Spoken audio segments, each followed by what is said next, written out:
So from today we have to start poetry section. आज से हम लोगों को poetry section start करना है. And the first poem name is My Mother at 66 by Kamla Das. So at first we will discuss about Kamla Das. पहले हम कमला दास के बारे में डिस्कस करेंगे. Because if you have to understand the poem, so you have to understand the mood of the poet first. क्योंकि आपने देखा होगा एक बात के 10 मतलब निकाल आते हैं. सही मतलब जब निकाल पाओगे जब आप समझ पाएंगे उस समय मूड क्या था, क्या किस कॉन्टेक्स्ट में वो बात बोला गया. तो इसीलिए अगर आपको पोएम को समझना है तो आपको पहले पोएट को समझना ही होगा. और अप टू हियर अभी तक आप लोग क्या करते आए, पोएम में मोस्टली हम वर्डली मीनिंग समझते थे, लेकिन जैसे जैसे बढ़ेंगे पोएम सिम्बोलिक होती जाती है, उनका मतलब कुछ और होता है. तो अगर यहाँ पे बात करें my mother at 66 by Kamala Das. So Kamala Das name से ही पता चल रहा है कि she is an Indian author. Indian author है और इंग्लिश में आपने बहुत कम इंडियन ऑथर को देखा होगा ना, बहुत कम ही मिलते हैं. सारे फॉरेनर्स हैं, ब्रिटिशर्स हैं, अमेरिकन हैं, मोस्टली ब्रिटिशर्स, उसके बाद अमेरिकन. लेकिन कमला दास एक इंडियन ऑथर है. And she has written her most of the work with the pen name. जो ऑथर होते हैं क्या करते हैं, ये पेन नेम यूज करते हैं. Pen name as a writer वो दूसरे नेम को अडॉप्ट कर देते हैं. एज अ ऑथर ये नेम दूसरा अडॉप्ट करते हैं. तो नेम इनका क्या, Kamala Das. But she adopted the pen name Madhavi Kutty. तो कौन सा पेन नेम अडॉप्ट किया इन्होंने, माधवी कुटी के नाम से. इन्होंने बहुत सारे शॉर्ट स्टोरीज लिखे हैं, पोएम्स लिखे हुए हैं. And her all the works deal with human relationship. जितने भी लिखे हुए हैं वो सब ह्यूमन रिलेशनशिप पे डील करते हैं. Actually her all the works have an autobiographical touch also. इनके जितने भी वर्क हम देखेंगे सब में हमें क्या मिलेगा, ऑटोबायोग्राफिकल टच मिलेगा. What do you mean by autobiographical touch? हाँ, related to her own life. Means जो उन्होंने अपनी लाइफ में एक्सपीरियंस किया है उसी को अपने वर्क के थ्रू उन्होंने एक्सप्रेस किया हुआ है. तो जैसा मैंने बताया ज़्यादातर जो उनके स्टोरीज है, ज़्यादातर वर्क से वो किससे डील करते हैं, ह्यूमन रिलेशनशिप. किसको डिफाइन करते हैं, ह्यूमन रिलेशन. तो रिलेशनशिप पे इन्होंने इतना लिखा क्यों? Actually she had experience it in her own life. खुद एक्सपीरियंस किया. क्योंकि जिस समय इनका जन्म हुआ था, eight that time the birth of a girl is welcomed और नॉट. उस समय बिल्कुल नहीं किया जाता था. जैसे आप क्लास 10th में एक चैप्टर पढ़ के आए हो, संतोष यादव, उसमें संतोष यादव ने बताया था that at that time the birth of a girl has not been welcome. तो आज से 100 साल 200 साल पहले की बात करें तो लड़कियों का जन्म होता था तो खुशियाँ मनाई जाती थी. लोग दुखी हो जाते थे, परेशान हो जाते थे. क्या उतना लव, उतना अफेक्शन, उतना रिस्पेक्ट गर्ल्स को मिलता था जितना बॉयज़ को मिलता था? देखिए जैसे आपके घर में आपके पापा अगर आपके भाई बहन को ज़्यादा प्यार करें, आपको कम करें तो कैसा लगता है? बहुत गुस्सा आती, बहुत बुरा लगता है ना. और हमेशा नहीं, एक बार ही अगर दिखा दे तो वो कहने को हो जाता. यही तो है. तो she was pining for getting true love as a daughter. जब बच्ची थी तो चाहती थी पुत्री के रूप में जो उसका अधिकार है, जिस प्रेम पर अपने घर वालों का, अपने फैमिली मेंबर्स का, उसे मिले.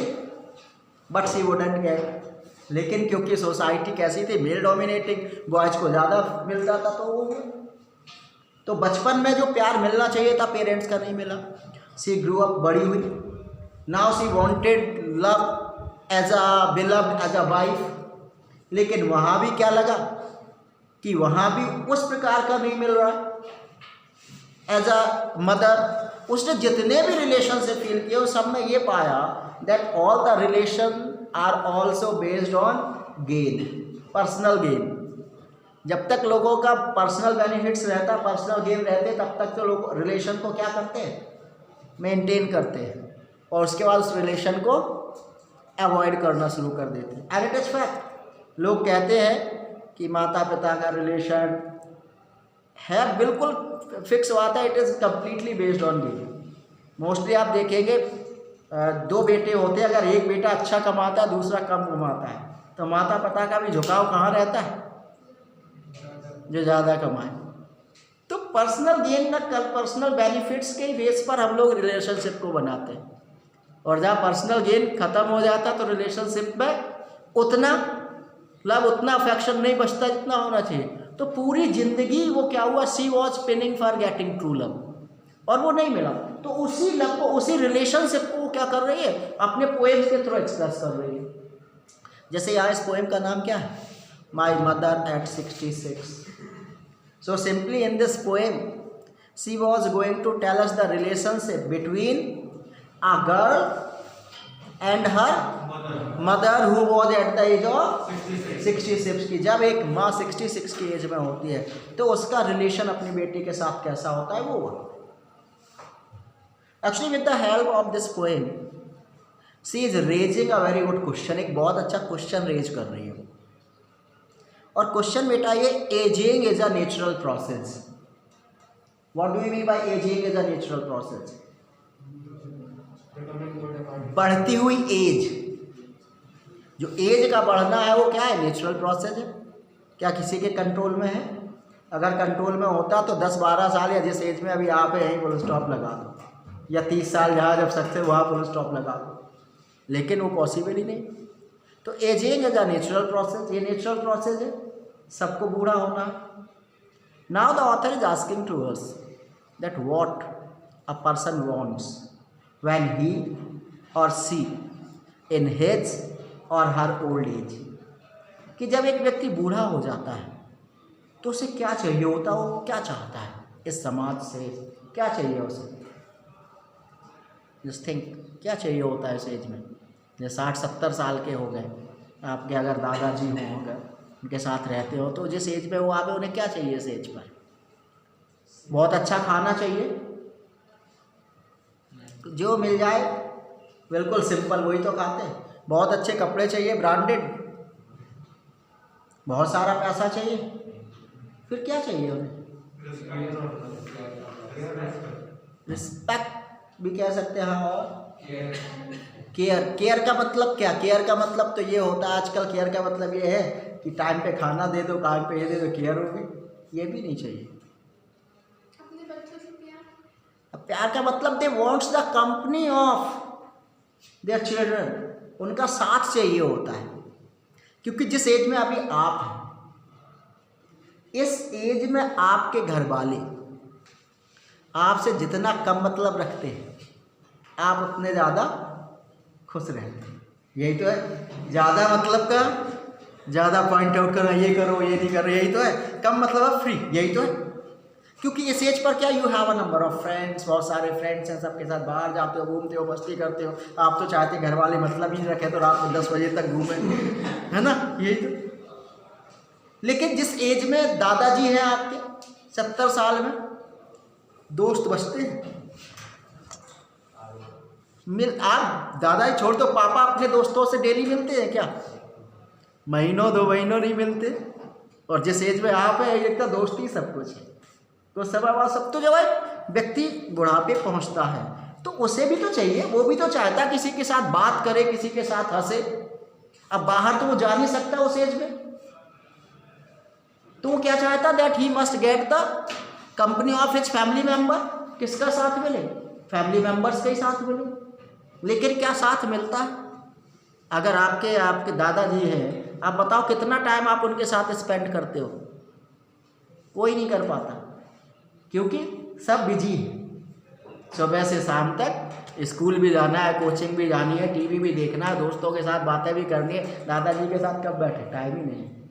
ना आपके पास टाइम है। आपके पेरेंट्स की बात करें तो वो अपने में बिजी है, जो काम करते हैं, ऑफिस जाते हैं, जो भी है वो उसमें बिजी। तो किसी के पास टाइम नहीं। When you needed your grandparent, जब आपको आपके दादा की ज़रूरत थी, दादी की ज़रूरत थी, वो आपके साथ थे या नहीं थे? अगर आप उनके साथ रहे हैं तो याद होगा जब मम्मी या पापा से पिटने का नंबर आया, है ना, तो फिर दादी बाबा दिखते थे, उन्हीं ने बचाया। यही तो हुआ। So when you needed them they are with you, when your parents needed them they are with them also. But now when they needed you, लेकिन अब जब उन्हें आपकी ज़रूरत है, क्या आप उनके साथ हैं? आप नहीं हैं। तो यही है कि जब हमें ज़रूरत थी उनकी, तब तो हम उनके साथ थे, अब हमें ज़रूरत नहीं है तो अब हम क्या करते हैं? मतलब ऐसा नहीं है कि छोड़ दिया, उतना ही मतलब रखते जितना ज़रूरी है। तो यहाँ पे भी दिखाइए कि when a lady has reached at the age of 66, कि जब एक लेडी 66 की एज में पहुँच जाती है, when she needed the care the time of her daughter, अपनी बेटी का, अपने बेटे का केयर चाहिए, समय चाहिए, तो बेटा या बेटी क्या है? दे आर सो बिजी, इतने बिजी हैं कि उनके पास समय ही नहीं है कि वो समय उनके साथ स्पेंड करें। यही है इस पोएम में। इस पोएम में हम देखेंगे कि ऑथर बता रही है दैट शी वर्कड समवेयर, वो कहीं काम करती है। During the vacation she came back, छुट्टियों में वापस आती है। She enjoyed her vacations with her mother, mummy के साथ छुट्टियाँ एंजॉय भी करती है। Now her vacations were over, छुट्टियाँ खत्म हो गई। She was going back to her work place, वापस काम पे जा रही है। लेकिन जब वो वापस जाती, then she realise that her mother has become very old, उसे पता चला मम्मी तो बहुत बूढ़ी हो गई है। She has become so old that she could pass away at any time, इतनी बूढ़ी हो चुकी कि इनकी तो कभी भी डेथ हो सकती है। तो अगर इतनी बूढ़ी है, उनकी डेथ हो सकती है, तो आपको साथ रहना चाहिए या छोड़ के जाना चाहिए? साथ रहना चाहिए। But still she didn't stay with her, फिर भी नहीं रुकती है। By saying that see you soon, अम्मा कुछ नहीं होगा, जल्दी मिलेंगे, सी फ्लू अवे, चली जाती है।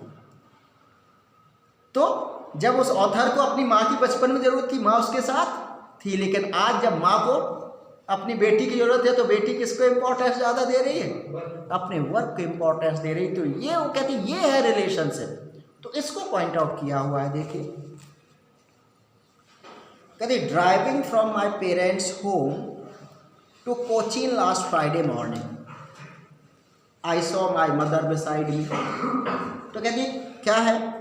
That I came to enjoy my vacations with my mother, जैसे वो छुट्टियाँ बताने आई थी। Now her vacations were over, छुट्टियाँ खत्म हो गई हैं। Now she was going back to her work place, अपने वर्क प्लेस में वापस जा रही है। So driving from my parents home to Cochin last Friday, miss last Friday को मुझे अब कहाँ जाना था? I have to go to Cochin. और कहाँ से वापस आ रही थी? फ्रॉम माई पेरेंट्स होम, में अपने घर से वापस लास्ट फ्राइडे को कोचीन जाना था। And I was on the way to the airport, घर से निकली, कोचीन जाना था, तो एयरपोर्ट से मुझे फ़्लाइट लेना था। तो मैं घर से निकली हुई हूँ, कोचीन जाना है, एयरपोर्ट के रास्ते में हूँ। And I saw my mother beside me and my mother was also with me, she was coming with me to see me off the airport. मेरी माँ मुझे एयरपोर्ट तक सी ऑफ करने के लिए आ रही है। तो हम दोनों कार में बैठे हुए थे और हम दोनों कहाँ जा रहे थे? एयरपोर्ट जा रहे थे, जहाँ से मुझे कहाँ जाना था? कोचीन जाना था। तो कहीं जब कार में हम दोनों जा रहे थे, then suddenly I look at my mother. चलते चलते मैंने क्या किया? मैंने अपने माँ के चेहरे को देखा, हु वर सिटिंग बिसाइड में, जो मेरे बगल में बैठी हुई थी। एंड बैठी नहीं थी, सी वॉज डोज ऑफ। डोज मतलब जो झपकी लेना, बैठे बैठे सो नहीं जाते, तो कार में बैठ के सो रही थी। ओपन माउथ, मुंह खुला हुआ, वैसे ही होता है बुढ़ापे में। तो क्या होता है, जब खिड़कियां है ही नहीं तो खुला ही होगा ना, दांत टूट ही जाते, तो मुंह खुला हुआ था। Her face ashen like that of a pot, तो उनका चेहरा कैसा हो गया था? Ashen like that of pot, ash के जैसा, ऐसे राख, कलरलेस। तो कहते मैंने तब रियलाइज किया मेरी माँ का चेहरा कलरलेस हो गया। Her face has become just like a corpse. Corpse किसको बोलते हैं? Dead body of humans. Means जैसे जिस एज पे अभी आप हैं या हम, तो इस स्टेज पर it doesn't matter what skin colour you have, लेकिन चेहरे पर एक ग्लो होता है, चमक होती है। जैसे जैसे उम्र बढ़ती जाती है वो ग्लो कम होती जाती है, और बुढ़ापे पे आके झुर्रियाँ और पीला पड़ जाता है चेहरा। तो ये कह रहे हो मेरी माँ, और मौत के बाद भी कैसा हो जाता शरीर? पीला ही हो जाता है ना। तो वही कहती मैंने रियलाइज किया मेरी माँ का चेहरा पीला पड़ चुका है, कलरलेस हो गया, उनका चेहरा तो बिल्कुल कॉर्प्स के जैसा हो गया। एंड रियलाइज विथ पेन, और तब मैंने बड़े दुख के साथ इसको रियलाइज किया that she was as old as she looked, that she has become as old, की वास्तव में उतनी बूढ़ी हो चुकी है जितनी बूढ़ी वो दिख रही है। Then I realise with pain, तब मैंने दुख के साथ ये रियलाइज किया that she has become so old that she could pass away at any time, कि वो तो इतनी बूढ़ी हो चुकी है कि कभी भी उनकी डेथ हो सकती। तब मैंने ये रियलाइज किया। And but soon put that thought away, लेकिन क्या हम ऐसे आइडिया को अपने दिमाग में ज़्यादा देर रखते हैं जिस आइडिया से हमारा नुकसान हो रहा हो? नहीं रखते। तो जैसे ही दिमाग में आया माँ बहुत बूढ़ी हो चुकी, इतनी बूढ़ी हो चुकी कि कभी भी मर सकती है, लेकिन इस आइडिया को अपने दिमाग में ज़्यादा देर नहीं रखना चाह रही थी। So she at once put that idea away, तुरंत उसने उस थॉट को, इस आइडिया को बाहर निकाला।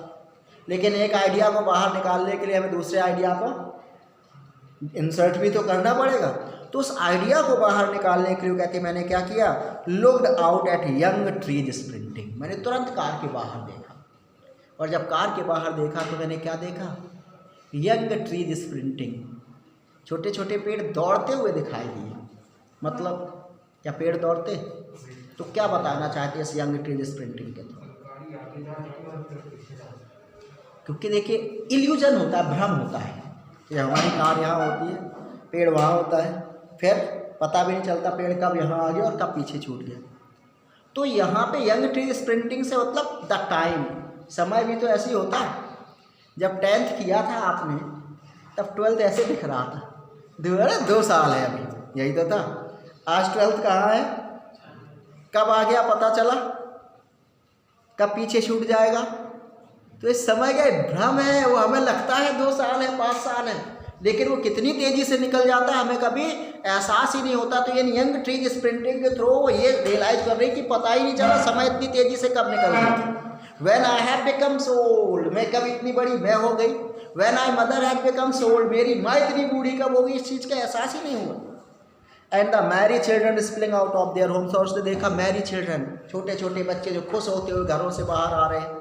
तो उन बच्चों को देख कर क्या याद आया, सी रिमेंबर हर ओन चाइल्डहुड, कि जब मैं भी बच्ची थी कोई टेंशन नहीं। जैसे छोटे बच्चे होते, पापा के पास पैसा है नहीं है इसकी टेंशन उन्हें होती है, कौन बीमार है, कौन मर रहा है, कौन जिंदा हो, नहीं कोई टेंशन, मस्त रहो, खेलो कूदो।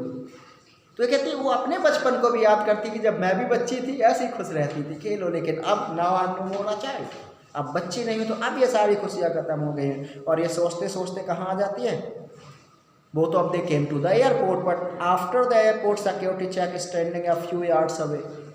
सिक्योरिटी चेक पे पहुँची, ऑथर को जाना था तो सीरीज इनसाइड वो अंदर पहुँच जाती है और उसकी माँ बाहर रह जाती है।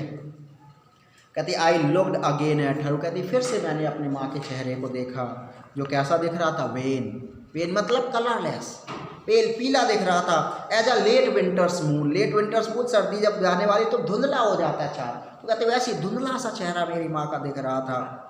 And failed that old familiar act my childhood fear, तो जैसे ही मैंने अपनी माँ के चेहरे को देखा तो बचपन का जाना पहचाना डर मेरे अंदर वापस आ गया। बचपन में कौन सा डर बच्चे के अंदर सबसे ज़्यादा रहता है? हाँ, कहीं मेरी माँ मुझसे ना बिछड़ जाए। तो बचपन में जो डर आता था, आज उस डर को मैं फिर फील कर रही हूँ, और आज लगता कहीं मेरी माँ मुझसे अलग ना हो जाए, बिछड़ ना जाए। अब तो हमेशा हमेशा के लिए बिछड़ने वाली थी, उस डर को मैं फील कर रही थी। But all I said was see you soon Amma, लेकिन मैं क्या कह सकती थी, मैंने केवल क्या कहा, सी यू सून अम्मा, कुछ नहीं होगा, फिर मिलेंगे।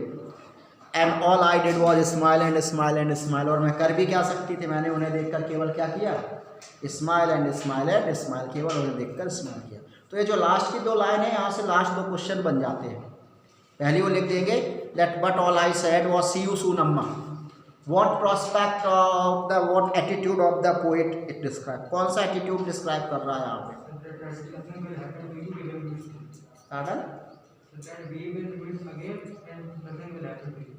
नहीं तो इसको simply it shows the optimistic attitude of the poet, आशावादी है ना, कि उसे लग रहा है मर जाएगी, लेकिन फिर भी क्या कहे, नहीं कुछ नहीं होगा, फिर मिलेंगे। सेम क्वेश्चन लास्ट लाइन में बन जाता है, all I did was smile and smile and smile, ये क्या शो करता है, व्हाट डिड इट शो? ये कहा जाता है कभी कभी वो लोग ज़्यादा हंसते हैं जो